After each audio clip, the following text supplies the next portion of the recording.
Students, welcome to your maths class. So we completed 4 questions in last lecture of exercise 5.2.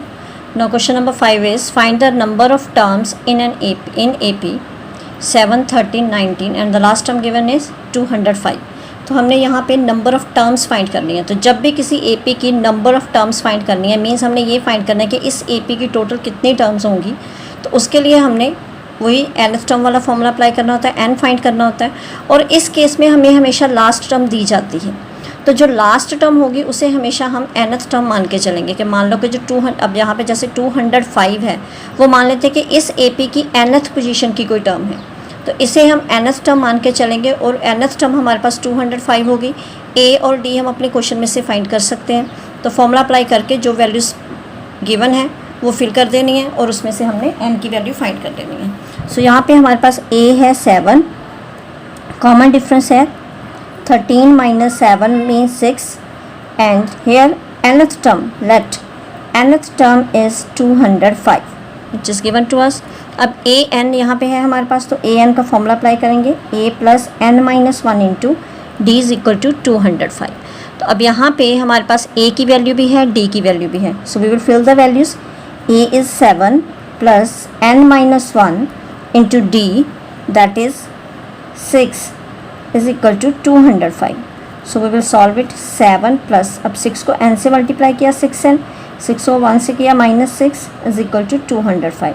Now solving 7 minus 6 is 1 plus 6n is equal to 205.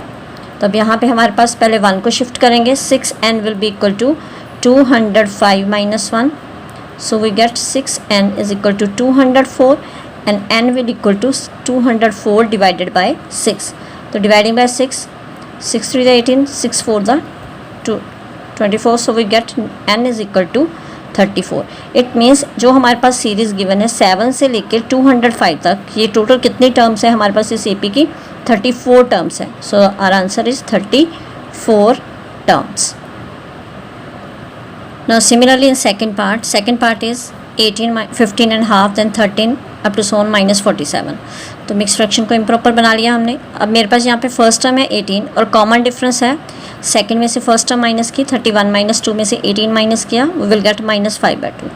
तो अब मेरे पास जो last term दी गई है वो है -47. तो उसे हम मान लेते हैं let nth term is -47. So apply the formula for n. So यहाँ पे अब हम क्या करेंगे a और n, a और d दोनों वैल्यूज़ फिल कर देंगे. a is 18 plus n minus 1 into common difference -5/2 is equal to -47. तो हमारे पास आ गया 18.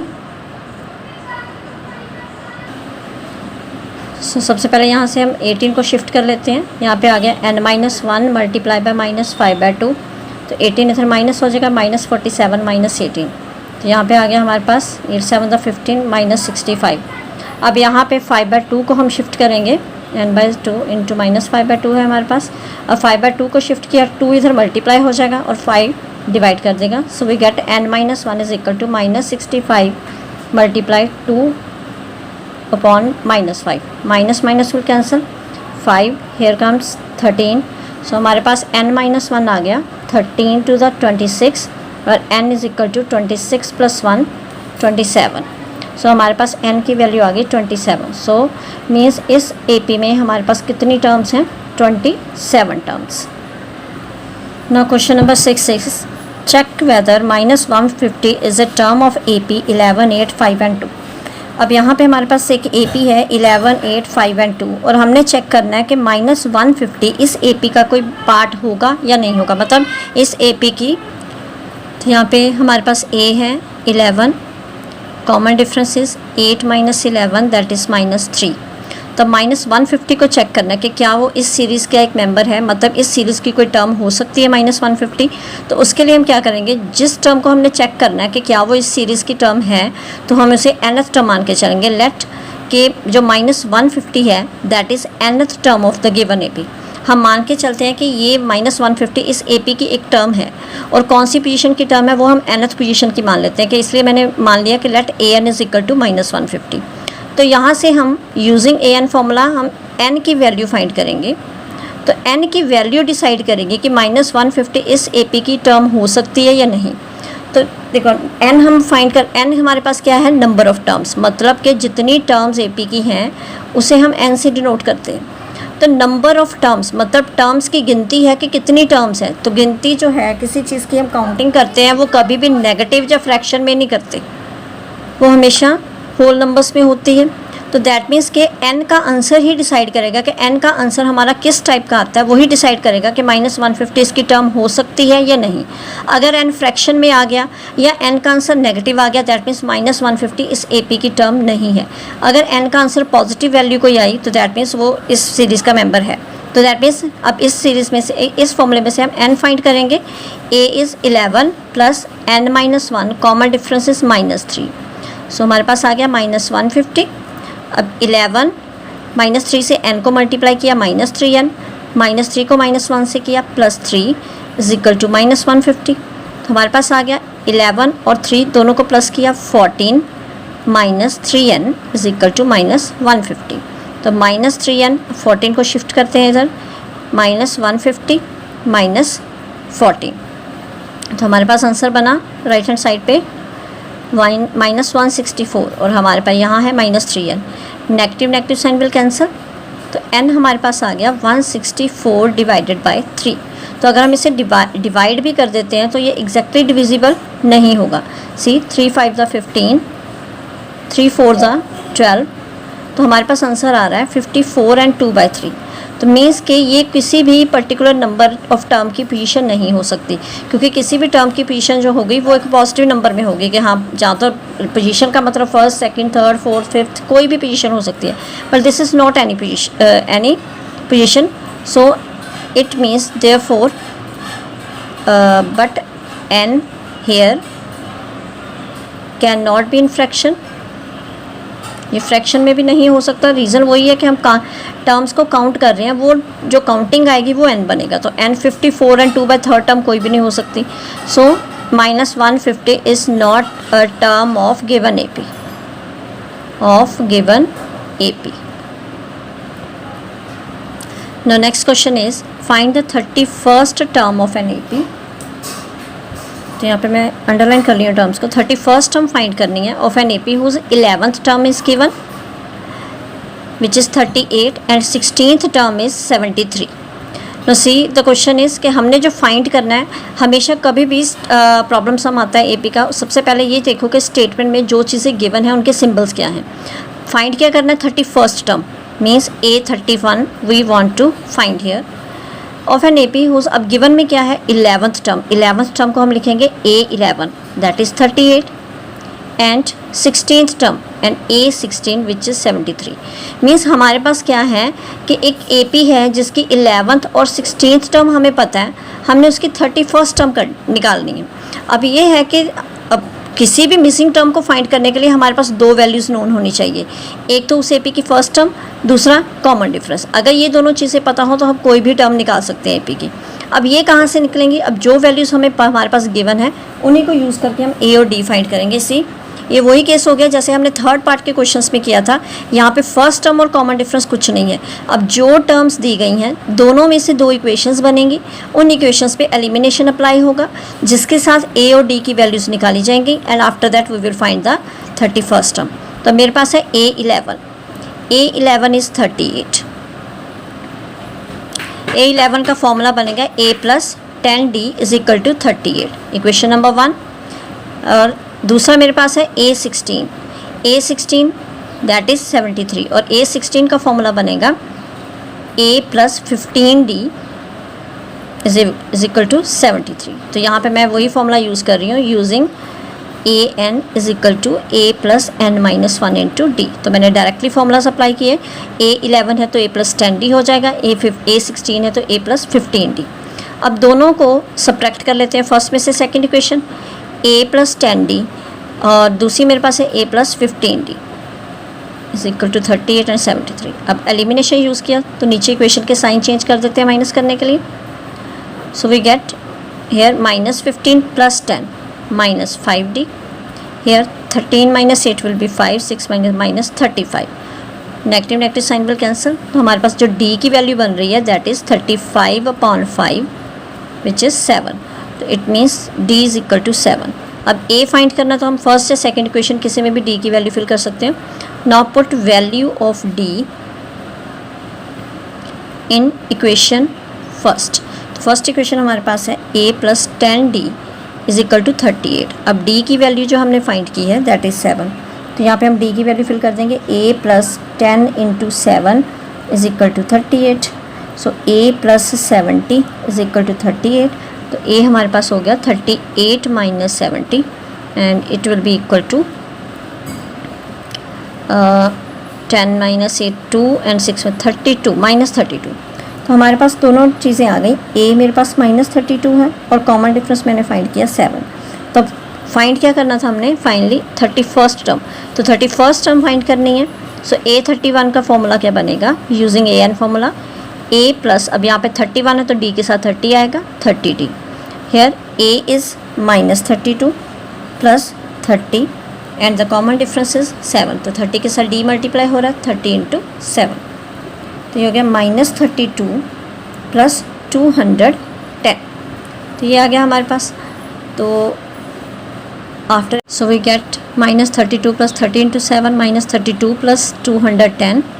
तो इन दोनों को माइनस किया 178. It means the 31st term is 178. This is the required answer. Now question number 8 is an AP consists of 50 terms of which third term is 12. Third term means here A3 is given.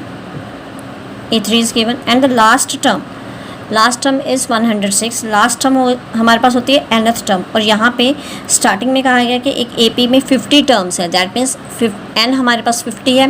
तो अगर ये last term है तो ये 50th term होगी. अगर पूरी series 50 terms की सीरीज़ है तो लास्ट टर्म जो होगी वो 50th टर्म होगी. That is 106 and we need to find 29th term of an AP. So in this question the things which are given to us are A3 is 12, n is 50 and an means A50 is given which is 106. और जो चीज़ हमने find करनी है वो है 29th term we need to find here. ये term find करनी है. तो यहाँ पे फिर वही केस आ गया हमारे पास कि हमारे पास ना तो फर्स्ट टर्म है ना कॉमन डिफरेंस है. The thing which we are having is third term and 50th term. तो थर्ड टर्म पे हम थर्ड टर्म का फॉर्मूला अप्लाई कर देते हैं यूजिंग an फॉर्मूला. तो मैं यहाँ पे लिख रही हूँ using an is equal to a plus n minus 1 into D. So we are using this formula. तो उसके according a3 is equal to 12 means a plus 2d is equal to 12. This is the equation number 1. Then a50 is given which is 106. तो a50 का formula बन गया a plus 50 में से 1 subtract किया 49d is equal to 106. This is the equation number 2. Again same as like the previous question. यहाँ पे हमारे पास दो इक्वेशंस हैं. So we will subtract second from first. a plus 2d is equal to 12 and second is a plus 49d is equal to 106. Now for subtraction we will change the sign. So 49 and 2 different signs they will subtract. हमारे पास आ गया minus 47d is equal to next is 12 positive है 106 negative.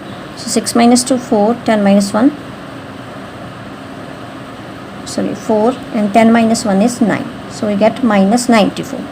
Here minus and minus sign will cancel. So d is equal to 94 upon 47. तो 47 के table पे 2 पे आ जाएगा 94. So we get our common difference 2. अब a find करना है first term find करने के लिए कॉमन डिफरेंस की वैल्यू हम अपनी फर्स्ट इक्वेशन में फिल कर देते हैं. So put value of d in equation 1. और फर्स्ट इक्वेशन में हमारे पास है a plus 2d is equal to 12. अब यहाँ पे a की वैल्यू फाइंड करनी है 2 into d and d is also 2. तो d की वैल्यू फिल कर दी is equal to 12. So a plus 4 is equal to 12 shifting 4 a is equal to 12 minus 4 which means a is equal to e. Now we are having value of a as well as value of d both. तो किसी भी term को find करने के लिए हमारे पास यही दो मेन वैल्यूज़ होती हैं. फर्स्ट टर्म भी है d भी है एंड वो क्वेश्चन के अकॉर्डिंग हमने 29th टर्म फाइंड करनी है.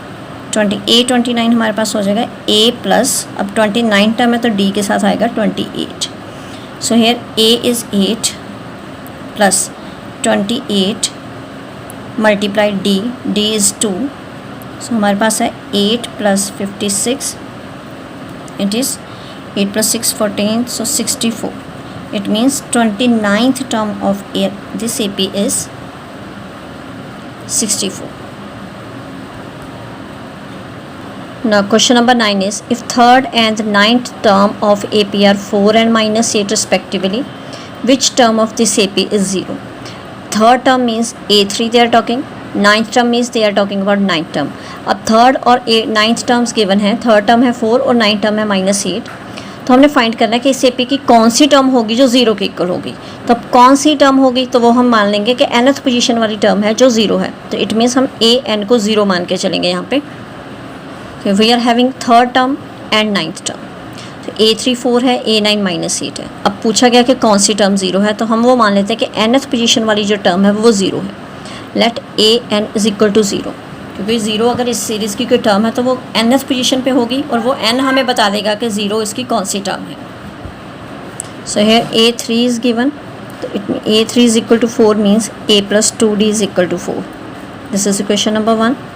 Similarly A9 is equal to -8, तो यहाँ पे फॉर्मूला अप्लाई किया तो A + 8D is equal to -8। This is equation number 2। Same वही nth टर्म वाला फॉर्मूला अप्लाई किया हमने। तो यहाँ पे A + 2D and A + 8D दो इक्वेशंस हैं, तो यहाँ पे एलिमिनेशन यूज़ करके सब्ट्रैक्ट करके उनको हम A और D की वैल्यूज़ फाइंड करेंगे। A + 2D is equal to 4, A + 8D is equal to -8। Now subtracting, change the sign, -8 + 2 -60 + 8 + 4 is equal to 12। So it implies D is equal to 12 / -6। अब 6 के साथ कटेंगे, so we get here -2। Common difference आ गया -2। अब हमारे पास difference की value आ गई है, we need to find the value of A also. तो इस वैल्यू को फर्स्ट इक्वेशन में सब्स्टिट्यूट कर देते हैं। Put value of D in equation 1 which is A + 2D is equal to 4। अब देखो A हमने फाइंड करना है, plus 2 × D, 2 × value of D -2 is equal to 4। A - 4 is equal to 4, which further implies A is equal to 4 को shift किया, it will add A is equal to 8। So we are having both the values A and D। D हमारे पास आया था -2, A is equal to 8। हमने find करना है कि 0 कौन सी वैल्यू है इसकी, कौन सी पोजीशन की टर्म है। तो मेरे पास था an इज इक्वल टू 0, तो an is equal to 0 applying the formula A + n - 1 × D is equal to 0। अब हमने फाइंड करना है कि 0 की पोजीशन कौन सी है, तो उसके लिए अब इस इक्वेशन में हम A और D दोनों वैल्यूज़ फिल कर देंगे। A is 8 + n - 1 × D is -2 is equal to 0। तो पहले 8 को शिफ्ट कर दिया उधर, so we get n - 1 × -2 is equal to 0 - 8 -8।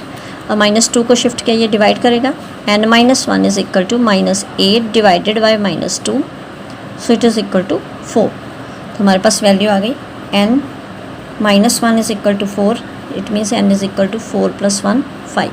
It means के जो 0 है इस AP की 5th टर्म होगी, n is equal to 5। It means A5 will is equal to 0, मीन्स इस सीरीज़ की 5th टर्म 0 के इक्वल बनेगी। Now question number 10 is, the 17th term of an AP exceeds its 10th term by 7। एक AP है जिसकी 17th term जो है वो उसी AP की 10th टर्म से 7 ज़्यादा है। फाइंड द कॉमन डिफरेंस, तो उस AP का कॉमन डिफरेंस क्या होगा। This is very important question from examination point of view कि एक AP है उसकी 17 टर्म है, मतलब A17 है जो उसी AP की 10th टर्म से 7 नंबर बड़ी है। मतलब कि A17 और 10th टर्म दोनों के बीच क्या रिलेशन है कि जो 10th टर्म है उसमें अगर 7 प्लस कर दें तो हमारी 17th टर्म ऑब्टेन हो जाएगी। Now see how we will solve this question. So according to the question अगर हम चलें, दे आर सेइंग कि एक AP है जिसकी 17th टर्म जो है वो उसी AP की 10th टर्म जो है उससे 7 ज़्यादा है। इट मीन्स कि अगर उस 10th टर्म में 7 ऐड कर दिया जाए तो वो 17th टर्म बन जाएगी। कहने का मतलब ये होगा कि AP की 17 और 10th टर्म में एक रिलेशन है कि अगर आप 10th टर्म में 7 प्लस कर देते हो then we will get the 17th term, क्योंकि 17 टर्म 10th टर्म से 7 नंबर्स बड़ी है। तो अब मान लेते हैं कि let A be the first term and D be the common difference of given AP तो जो हमारे पास कंडीशन दी है, so therefore according to question 17th term exceeds the 10th term by 7 numbers. 17th term 10th term से 7 number बड़ी है। अब 17th term का फॉर्मूला हम लेफ्ट साइड पे अप्लाई करेंगे using an is equal to an a plus n minus 1 into D. तो यहाँ पे 17th टर्म का फॉर्मूला हो गया a प्लस, अब 17th टर्म है तो 16d है, इधर 10th टर्म का फॉर्मूला लग जाएगा a प्लस 9d प्लस 7। अब टर्म्स को शिफ्ट करते हैं, a प्लस 16d, a को इधर शिफ्ट किया, minus 9d is equal to 7। तो यहाँ से अगर हम इन्हें सॉल्व करें, a and a will cancel, 16d minus 9d will 7d is equal to 7, which implies d is equal to 7 by 7 and the answer is 1. It means common difference of that AP is 1. Now question number 11 is which term of the AP 3, 15, 27, 39 will be 132 more than its 54th term. Means एक आपको AP दी गई है और question पूछा गया कि इस AP की कौन सी टर्म है जो 54th टर्म से 132 नंबर बड़ी होगी।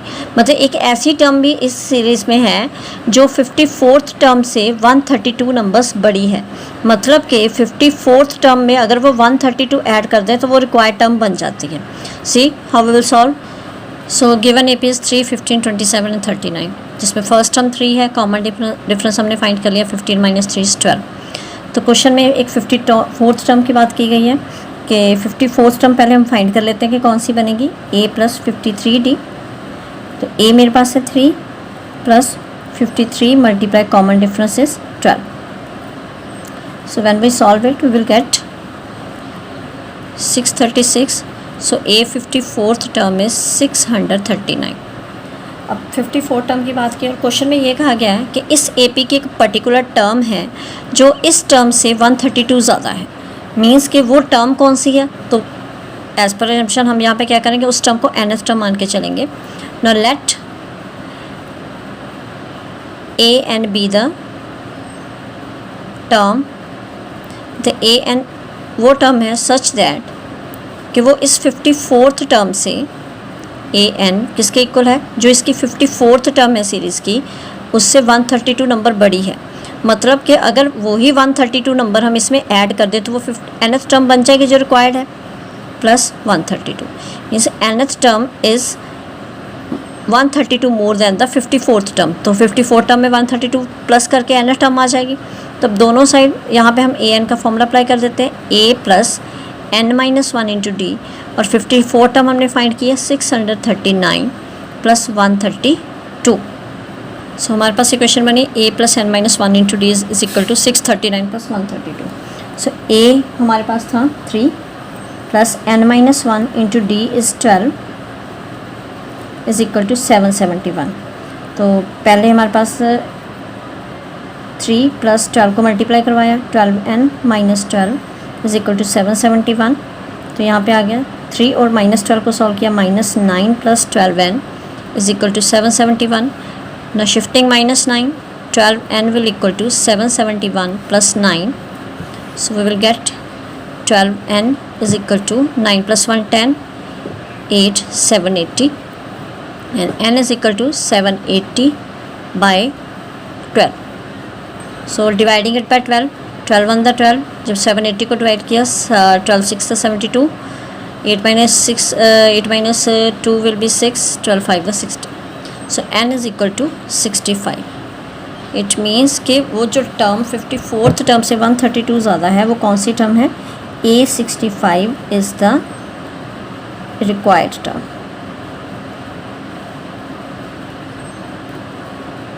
So this is the answer. मतलब 65th टर्म 54th टर्म से 132 नंबर्स बड़ी है।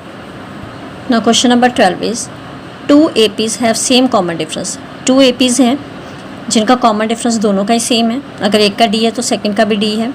The difference between there 100 terms is 100। और दोनों एपीज़ की, अगर फर्स्ट एपी की 100 टर्म लें और सेकंड एपी की 100 टर्म लें, दोनों का डिफरेंस 100 है। So what is the difference between there 1000 term, तो उनकी 1000 टर्म का डिफरेंस क्या होगा।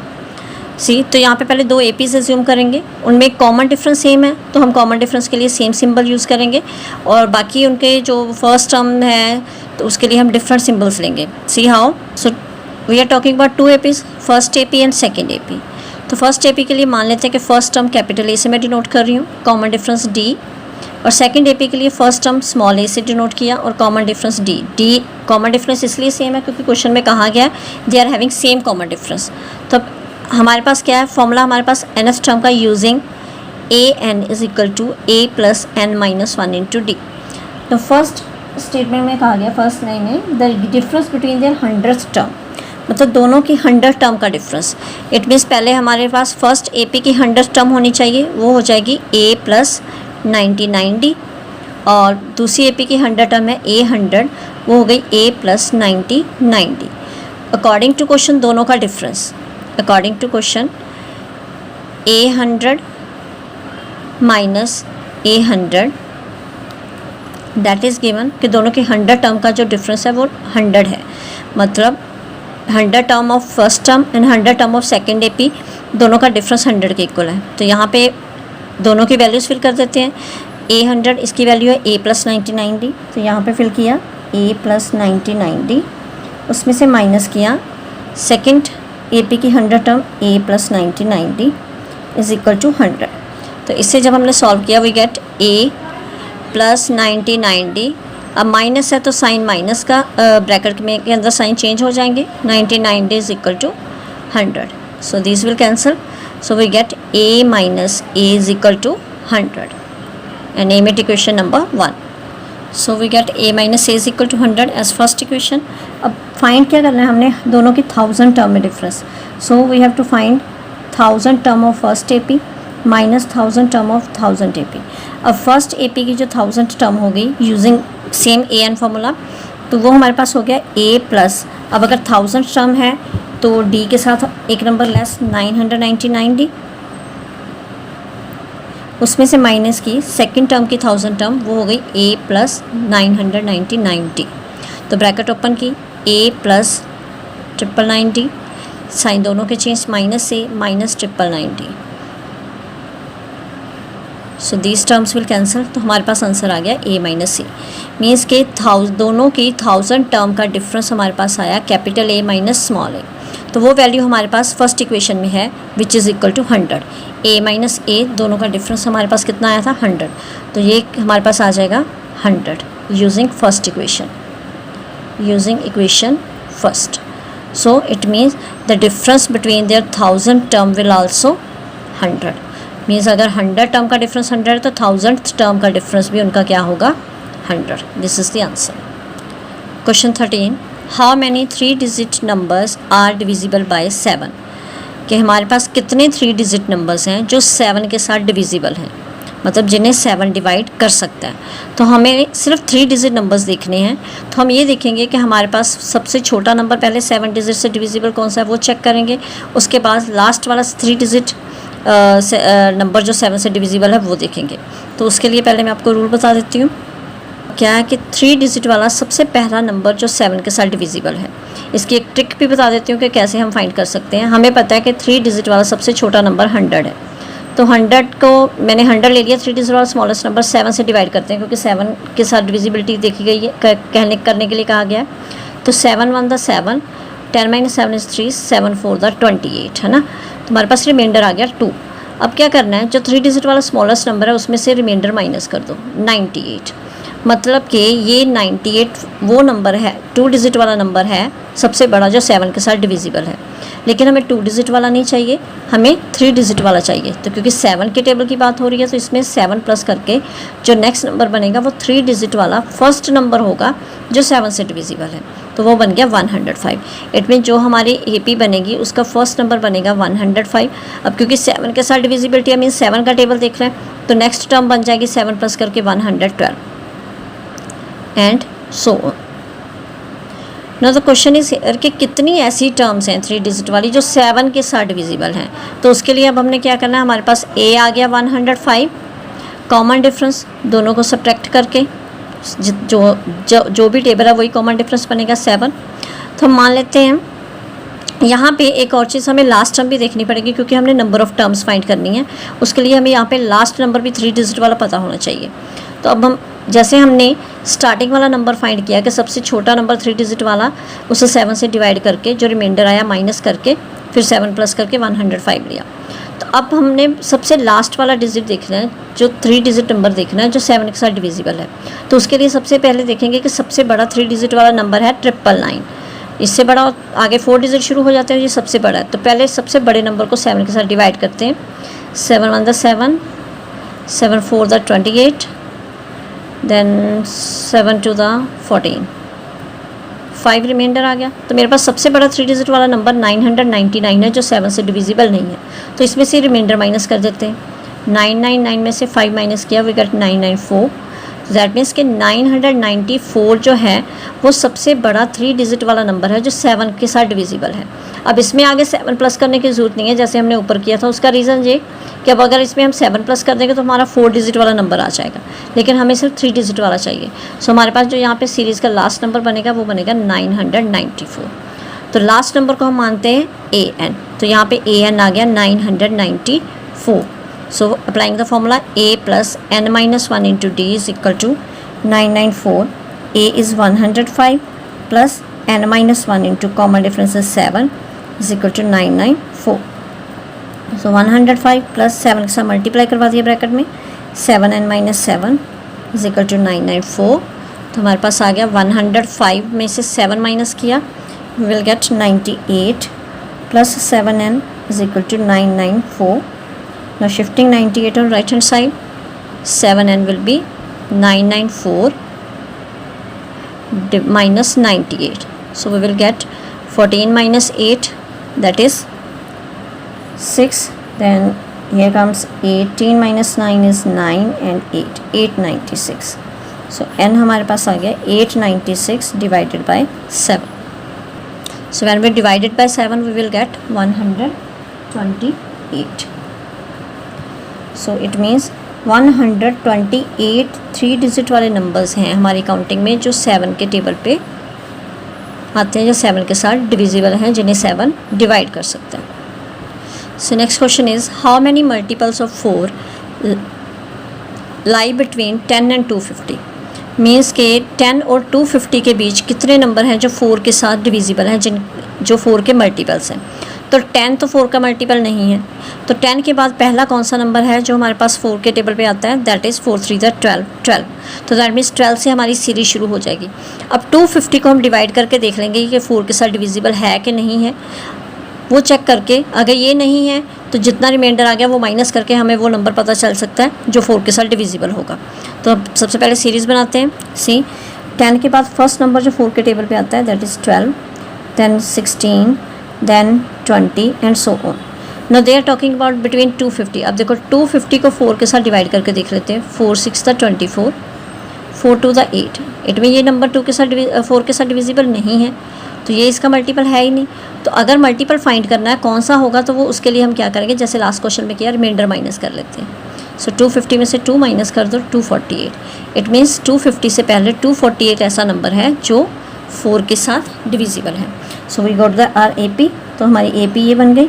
तो अब यहाँ पे ए हमारे पास 12 है, कॉमन डिफरेंस 4 है, and the last term a n is 248। So last term पे फॉर्मूला अप्लाई कर दिया। So will get a plus n minus 1 into D is equal to 248. So here is a 12, n minus 1 into d 4, that is 248. So 12 is equal to 4n minus 4 के साथ n को multiply करके और minus 1 को multiply किया, 248. अब इसमें से 12 और माइनस 4 हो गए 8, plus 4n is equal to 248. So shifting 8 on that side, 4n is 248 minus 8. So 4n is 240 and n is 240 divided by 2. That is divided by 4. So 4 के टेबल पे किया, 4 6 24, 60. It means n is equal to 60. It means कि अगर हम 10 और 250 के बीच number count करें जो 4 के मल्टीपल्स हैं, वो कितने नंबर्स होंगे? 60 numbers will be there. So we completed up to the question number 14. So next question we will do in the next lecture. In case of any doubt or if any query about these questions, then you can ask anytime. Thank you and have a nice day.